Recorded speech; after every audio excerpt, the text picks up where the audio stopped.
Hi అండి, welcome to my channel. నేను మీ శ్రావణి. అందరూ ఎలా ఉన్నారండి? నేనైతే చాలా చాలా బాగున్నాను. మీరు కూడా బాగుండాలని కోరుకుంటున్నానండి. ఇవాళ నేను కాకరకాయతో వేపుడు చేయబోతున్నానండి. ఫ్రై. ఇదైతే అస్సలు చేదుండదండి, సూపర్ టేస్ట్ ఉంటుంది. ఖచ్చితంగా అయితే ట్రై చేయండి. ట్రై చేసిన తర్వాత మీరే చెప్తారు అసలు అలా ఉంటుందండి ఈ ఫ్రై అయితే. అబ్బా చేదు మేము తినలేము అనుకునే వాళ్ళైతే ఖచ్చితంగా ట్రై చేయండి. ట్రై చేసి చూడండి, మీకే తెలుస్తుంది. ముందుగా నేను కాకరకాయలను తీసుకొని వాష్ చేసుకొని ఇలాగా రౌండ్గా కట్ చేసుకున్నానండి. కట్ చేసుకున్నాక లోపల ఉన్న సీడ్స్ అన్నీ తీసేసాను. తర్వాత ఒక బౌల్లోకి వేసుకొని అలానే కొద్దిగా సాల్ట్ వేసేసుకొని ఇలాగ బాగా మిక్స్ చేసేసి ఒక హాఫ్ అన్ అవర్ అలాగా పక్కన పెట్టేసేయాలండి. నేను పక్కన పెట్టిన తర్వాత ఇక్కడ ఇందులో ఉన్న వాటర్ అంతా ఇలాగా గట్టిగా ప్రెస్ చేస్తూ ఇలా పిండేసుకోవాలండి. ఇలా పిండేసుకున్న తర్వాత తీసి అన్నీ ఒక ప్లేట్లో పక్కన పెట్టుకోవాలి. ఇలాగ అన్నీ పిండేసుకోవాలండి. పిండేసుకున్న తర్వాత మళ్ళీ ఆ ఉప్పులంతా తీసుకొని ఇలాగా ఒక బౌల్లో వేసుకొని బాగా ఒక 2 to 3 టైమ్స్ బాగా వాష్ చేసేసుకోవాలి. తర్వాత మళ్ళీ వాష్ చేసుకున్న తర్వాత ఇవి పిండేసుకోవాలండి. మళ్ళీ పిండేసుకొని పక్కన పెట్టుకోవాలి. ఇప్పుడు స్టవ్ మీద పాన్ పెట్టుకొని హీట్ ఎక్కిన తర్వాత ఆయిల్ వేసుకోవాలి.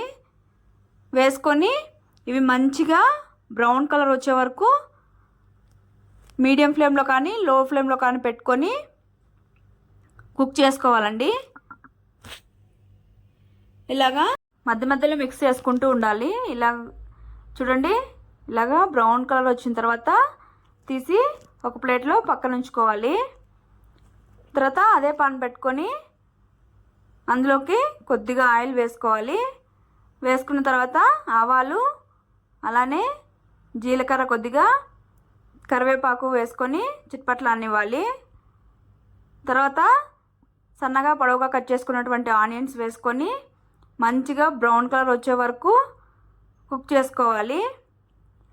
కుక్ అయిన తర్వాత స్టవ్ లో ఫ్లేమ్లో పెట్టుకొని ఇందులోకి తగినంత సాల్టు అలానే కారం, కొద్దిగా ధనియాల పొడి, కొద్దిగా పసుపు వేసుకోవాలి.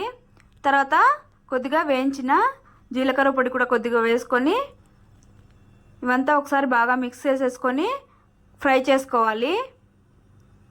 ఫ్రై అయిన తర్వాత ఇందులోకి మనం ఫ్రై చేసుకొని పక్కన పెట్టుకున్నాం కదండి, కాకరకాయ ముక్కలు కూడా వేసేసుకొని అది కూడా ముక్కలకి బాగా కారం అది పట్టేలాగా ఒకసారి మిక్స్ చేసేసుకొని ఒక 2 minutes కుక్ చేసుకోవాలి. ఇలాగా కుక్ చేసుకున్న తర్వాత ఇందులోకి నేను 1/2 కప్ అలాగా బెల్లం సన్నగా తురుముకొని వేసుకుంటున్నానండి. 1/2 కప్ అంటే చిన్న కప్ అండి, ఒక 3 టేబుల్ స్పూన్స్ అలాగ ఉంటుంది అంతే. వేసుకున్న తర్వాత ఈ బెల్లం అంతా ముక్కలకి పట్టేంత వరకు ఒకసారి మిక్స్ చేసేసుకొని కుక్ చేసుకోవాలి. తర్వాత ఫైనల్గా పప్పుల పొడి అండి, ఇది 2 స్పూన్స్ అలాగా వేసుకొని మిక్స్ చేసేసుకోవడమే. అంతే అండి, సింపుల్గా కాకరకాయ ఫ్రై అయితే అయిపోయింది. ఇదైతే చేదు ఉండదండి, టేస్ట్ అయితే సూపర్గా ఉంటుంది. తప్పకుండా అయితే మీరు ట్రై చేయండి. తినని వాళ్ళు కూడా ట్రై చేసేసి మీకు ఎలా వచ్చిందో కామెంట్ చేయండి నాకు. ఇది పిల్లలు కూడా తింటారండి, ఏమైతే చేదు ఉండదు. Okay, bye, take care, thank you for watching. మీకు నచ్చినట్లయితే ప్లీజ్ సబ్స్క్రైబ్ చేసుకోండి.